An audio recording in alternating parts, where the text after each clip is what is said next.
हाय बच्चा लोग, कैसे हो आप सब। Welcome to beloved academy. मेरा नाम है प्रीशी और आज की वीडियो में हम डिस्कस करेंगे दुख का अधिकार जो चैप्टर है उसके एक्सरसाइज क्वेश्चन, उसके प्रश्न अभ्यास को हम डिस्कस करेंगे। पिछले वीडियो में मैंने पूरे चैप्टर को पढ़ाया है, लाइन बाय लाइन एक्सप्लेन किया है। अगर आप लोगों ने नहीं पढ़ा तो पहले उस वीडियो को देखिए, चैप्टर को पढ़िए, फिर क्वेश्चन करिए, आप लोगों के लिए सही रहेगा। तो सबसे पहले मौखिक प्रश्न में जो पहला है वो है कि किसी पोशाक को देखकर हमें क्या पता चलता है।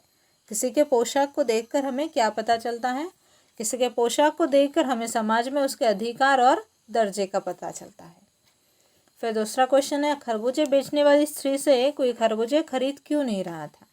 तो खरबूजे बेचने वाली स्त्री से कोई खरबूजे इसलिए नहीं खरीद रहा था क्योंकि बेटा वो खुद मुँह छिपाए सिर को घुटनों में रखकर फफक कर रो रही थी।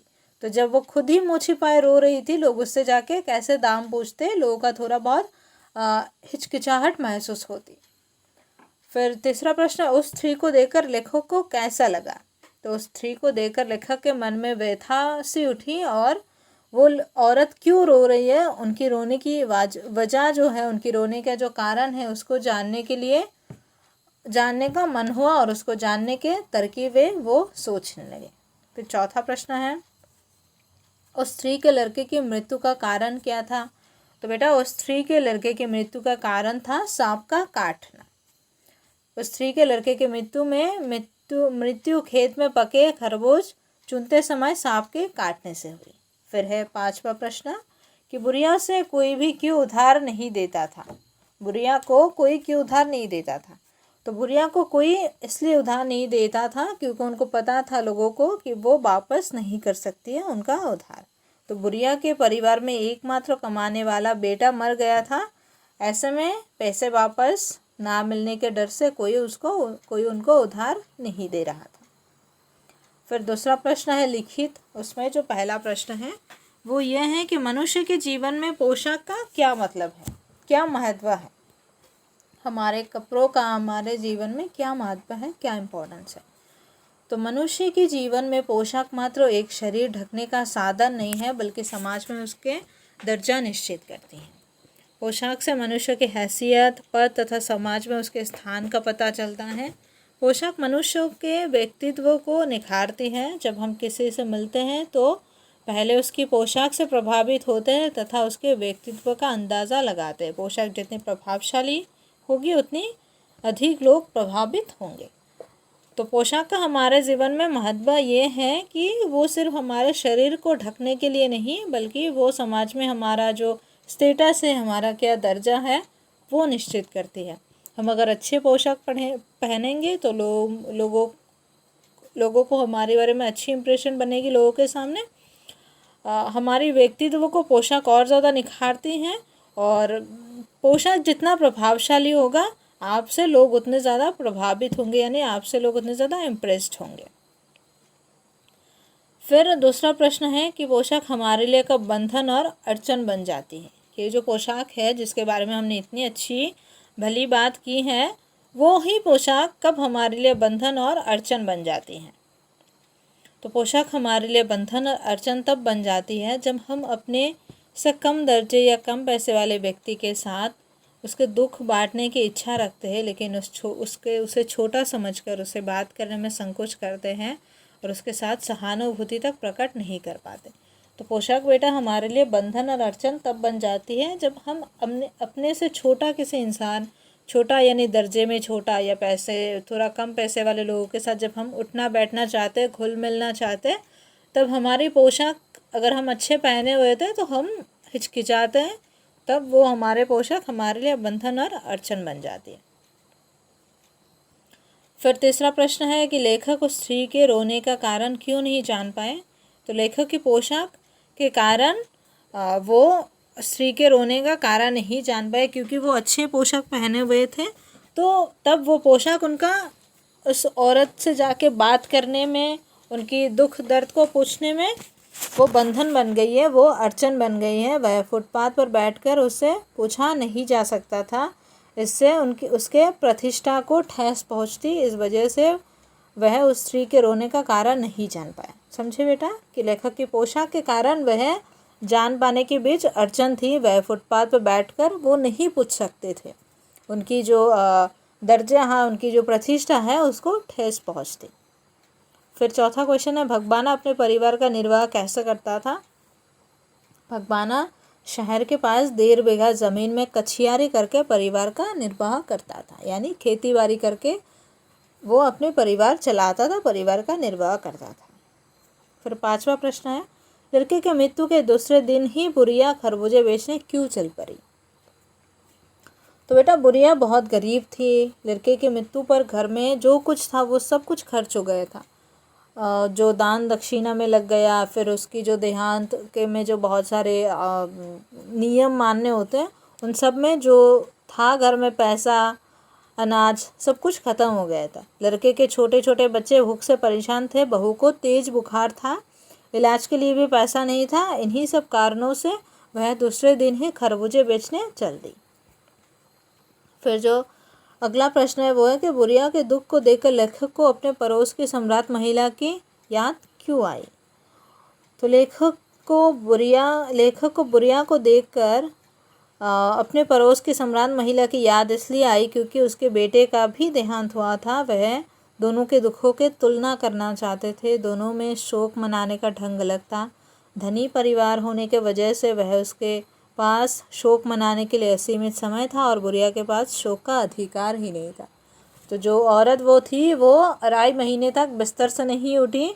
वो 15-15 मिनट पे मुरझा जाती थी। उनके सिरहाने 2-2 डॉक्टर बैठे हुए थे। और यहाँ पे दूसरी ओर ये जो बुढ़िया थी वो दूसरे दिन ही उनको खरबूजे लेके बाज़ार में बेचने के लिए आना पड़ा। तो वही कह रहे हैं कि दोनों के दुख की तुलना हो रही है कि दोनों माँ है, दोनों के बेटे चल बसे और एक को दूसरे दिन ही बाज़ार में सामान बेचने के लिए आना पड़ा।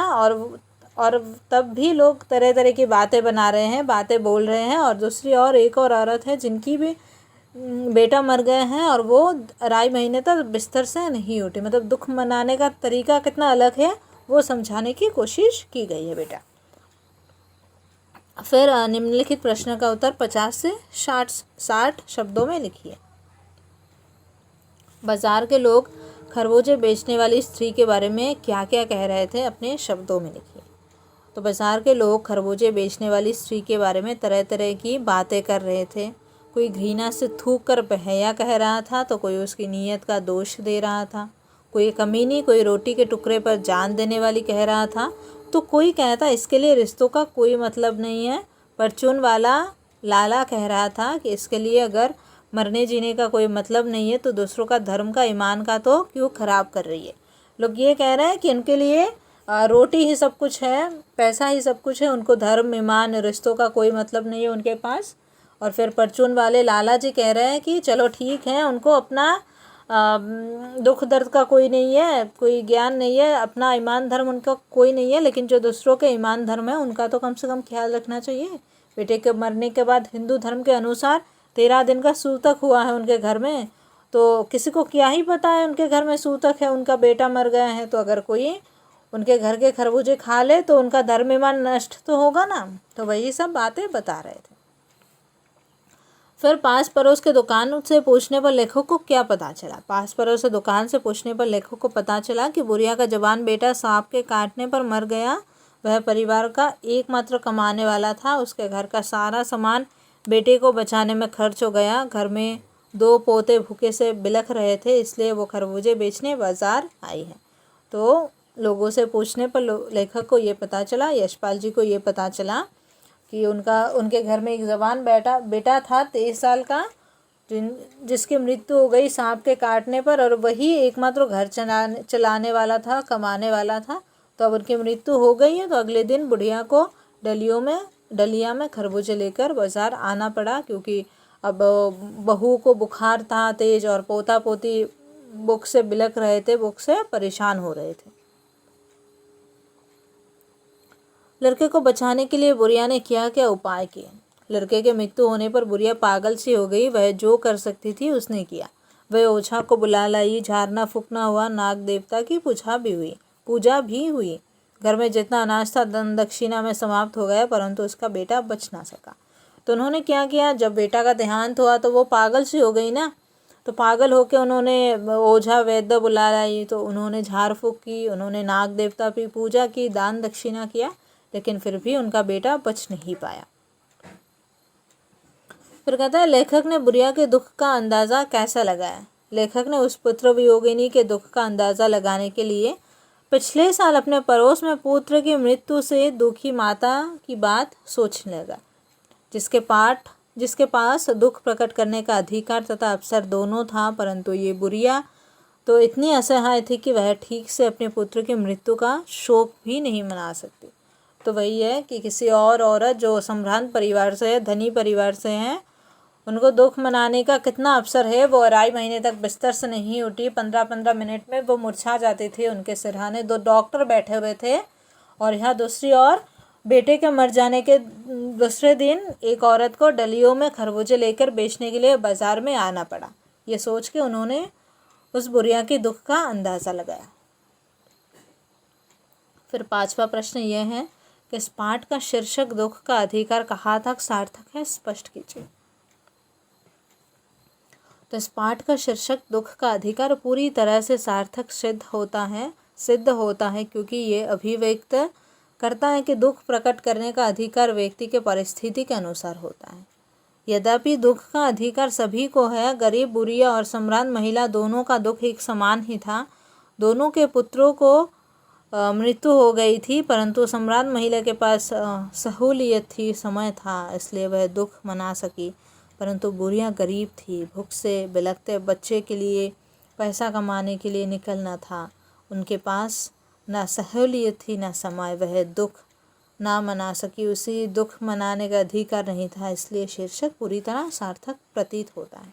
तो बेटा ये जो दुख का अधिकार है पूरी तरह सार्थक है, क्योंकि जिस तरह उन्होंने इस पाठ में प्रदर्शन किया है कि दुख मनाने के लिए भी हमें अधिकार होना पड़ता है, सहूलियत होना पड़ता है, वक्त लगता है, वक्त चाहिए होता है दुख मनाने के लिए, तो पूरी तरह सार्थक है।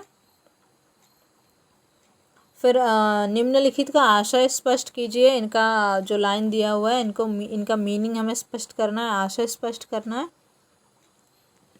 कि जैसे वायु से लहरें कटी हुई पतंग को सहसा भूमि पर नहीं गिर जाने देती, उसी तरह खास परिस्थितियों में हमारी पोशाक हमें झुक सकने से रोके रहती हैं, हमें झुक सकने से रोके रहती है। तो यहाँ लेखक पोशाक की तुलना वायु की लहरों से करना चाहते हैं। जिस प्रकार पतंग के कट जाने पर वायु की लहर उसे कुछ समय के लिए उड़ाती रहती है, वो एकाएक धरती से नहीं टकराती हैं। पतंग अगर कट जाए तो हवा से वो थोड़ी देर आसमान में लहरती रहती है, वो डायरेक्टली आके नीचे नहीं गिरती है। ठीक उसी तरह हमारी पोशाक में हमें एकाएक किसी निम्न वर्ग या किसी निम्न दर्ज के व्यक्तियों के साथ घुल मिलना नहीं देते। खास परिस्थितियों में पोशाक हमें नीचे झुकने से रोक सकती है। इनके लिए बेटा बेटी, खसम, लुगाई, धर्म, ईमान सब रोटी का टुकड़ा है। तो इस वाक्य में गरीबी पर चोट की गई है कि गरीबों को कमाने के लिए घर से रोज निकलना पड़ता है, परंतु लोग कहते हैं कि इनके लिए रिश्ते नाते कोई मायने नहीं रखते, वह सिर्फ पैसों के गुलाम होते हैं, रोटी कमाना उनके लिए सबसे बड़ी बात होती है।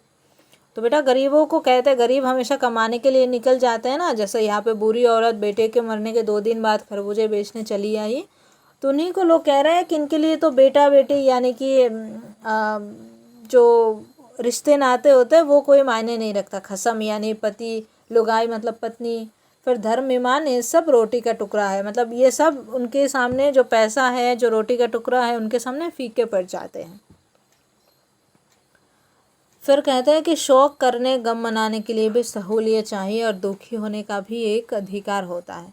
तो बेटा ये बहुत इंपॉर्टेंट लाइन है। मैंने जब चैप्टर पढ़ाया था तभी मैंने कहा था कि शौक करने, गम मनाने के लिए भी सहूलियत चाहिए। ये व्यंग अमीरों पर है, क्योंकि अमीर लोगों के पास दुख मनाने का समय और सुविधा दोनों होता है, इसके लिए वह दुख मनाने का दिखावा कर पाता है, परंतु अपना अधिकार समझता है, जबकि मतलब वो समझता है कि दुख मनाना, मातम मनाना उसका अधिकार है। उसके पास दुख मनाने के लिए सहूलियत होती है, समय होती है बेटा, परिस्थिति होती है। जबकि गरीब विवश होता है, वह रोजी रोटी कमाने की उलझन में ही रहता है, उसके पास दुख मनाने का ना तो समय होता है, ना ही सुविधा होती है, ना ही परिस्थिति होती है। इसलिए उसे दुख का अधिकार भी नहीं होता है। फिर भाषा अध्ययन में निम्नलिखित शब्दों के पर्यायवाची लिखिए। तो ये बेटा आपके जो ग्रामर है उनमें से ये क्वेश्चन उस ग्रामर पार्ट में ये क्वेश्चन आएंगे। तो पर्यायवाची हम देखते हैं। ईमान का जो पर्यायवाची है दो, वो है ज़मीर और विवेक। बदन यानी शरीर, तन, देह, अंदाज़ा, अनुमान। बेचैनी मतलब व्याकुलता, अधीरता। और फिर गम का पर्यायवाची है दुख, कष्ट, तकलीफ। दर्जा का पर्यायवाची स्तर, कक्षा। ज़मीन का पर्यायवाची धरती, भूमि, धरा। ज़माना का पर्यायवाची संसार, जग, दुनिया। बरकत का पर्यायवाची वृद्धि और बढ़ना। फिर निम्नलिखित उदाहरण के अनुसार पाठ में आए शब्द युग्मों को छांट कर लिखिए। तो शब्द युग्म यानी मिला जुला शब्द। तो जैसे फफक कर, फिर दुअन्नी चबन्नी, दो आना, चार आना। ईमान, धर्म। आते जाते, छन्नी, कखना। मतलब शब्द ऐसे जो साथ में आपस में हम करते हैं, जैसे रात दिन, सुख दुख, वैसे। पास पड़ोस, झारना फूकना, पोता पोती, दान दक्षिणा। फिर से हम पढ़ते हैं। फफक कर, दुअन्नी चबन्नी, ईमान, धर्म। आते जाते, छन्नी, कखना, पास पड़ोस, झारना फूकना, पोता पोती, दान दक्षिणा और मुँह अधर। फिर पाठ के संदर्भ के अनुसार निम्नलिखित वाक्यांशों की व्याख्या कीजिए। बंद दरवाजे खोल देना का व्याख्या ये है कि प्रगति में बाधक तत्व हटने से बंद दरवाजे खुल जाते हैं। मतलब बंद दरवाजे खुल जाना मतलब कई और नई अपॉर्चुनिटीज़ जो है वो हमारे लिए प्रकट हो जाती है। अपॉर्चुनिटीज़ हमें नई नई मिलती है। फिर निर्वाह करना यानी पेट पालना, परिवार का भरण पोषण करना। फिर भूख से बिलबिलाना यानी बहुत तेज भूख लाना, भूख से व्याकुल हो जाना, परेशान हो जाना। फिर कोई चारा ना होना, चारा का मतलब होता है बेटा ऑप्शन, मतलब कोई उपाय ना होना। फिर शोक से द्रवित हो जाना मतलब दूसरों के दुख देकर भावुक हो जाना। दूसरों के दुख में दुखी होना का मतलब होता है द्रवित हो जाना शोक से। फिर निम्नलिखित शब्द युग्म और शब्द समूह को अपने वाक्य में प्रयोग कीजिए। जैसे छन्नी कखना, तो छन्नी कखना का प्रयोग अगर हम शब्द करें, जैसे ये होता है ना कि शब्द रचना करना है आपको, तो छन्नी कखना से अगर हम शब्द रचना करें तो मकान बनाने में उसकी छन्नी कखना तक बिक गई। फिर अराई मास, वह विदेश में अराई मास ही रहा। पास पड़ोस अच्छा हो तो समय अच्छा कटता है। दुअन्नी चवन्नी, आजकल दुअन्नी चवन्नी की कौन पूछता है, दुअन्नी चवन्नी को कौन पूछता है। फिर मुँह अंधेरे, वह मुँह अंधेरे उठकर चला गया। झाड़ फूकना, गाँवों में आजकल भी झाड़ फूकने पर विश्वास करते हैं। फिर है फफक कर, तो बच्चे फफक कर रो रहे थे। फिर तरप कर, आतंकियों के लोगों पर गोली चलाने से तरप कर मर रहे थे। बिलख कर, बेटे की मृत्यु पर वह बिलख कर रो रही थी। लिपट कर, बहुत दिनों बाद मिलने पर वह लिपट कर मिली। फिर निम्नलिखित वाक्य संरचनाओं को ध्यान से पढ़िए और इस प्रकार के कुछ और वाक्य बनाइए। जैसे लड़के सुबह उठते ही भूख से बिलबिलाने लगे, तो लड़के सुबह उठते ही भूख से बिलबिलाने लगे। इसके जैसा और एक वाक्य होगा कि बुढ़िया की पोता पोती भूख से बिलबिला रहे थे। फिर दूसरा है कि उसके लिए तो बजाज की दुकान से कपड़ा लाना ही होगा, तो उसके जैसा और वाक्य है तो बच्चों के लिए तो खिलौना लाने ही होंगे। फिर और है कि चाहे उसके लिए माँ के हाथों की छन्नी कखना ही क्यों ना बिक जाए, तो उसके जैसा और अगर हम वाक्य बनाए तो ये ऐसा होगा कि उसने बेटे की शादी के लिए खर्चा करने का इरादा किया, चाहे इसके लिए उसका सब कुछ ही क्यों ना बिक जाए। छन्नी कखना मतलब सब कुछ बिक जाना।